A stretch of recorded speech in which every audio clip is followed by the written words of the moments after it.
They're talking about it. The Homer Bailey becomes the Reds' $105 million man, and Joey Votto's back to work. Mike Berk is in Goodyear, Arizona with the Reds. Has more on both stories. Mike? Well, Brad, as you mentioned, it is official now as Homer joins the $100 million club, as the Reds officially commented on the Bailey signing today.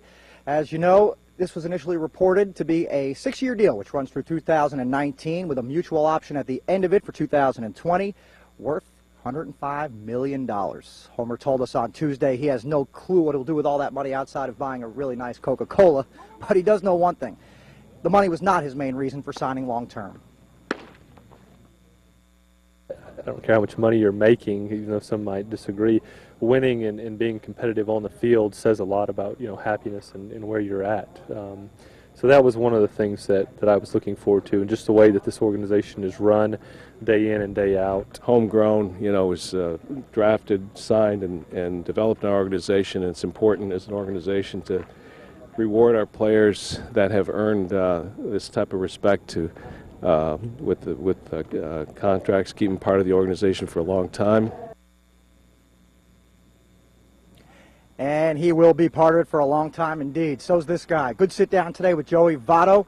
Said we shouldn't confuse him with the Joey Votto at work because he's a much different person away from the ballpark. Also said not to get too wrapped up in crude stats. That was his term, crude stats. They don't all tell the truth. He spent a lot of time learning about the sabermetrics of the game during the offseason.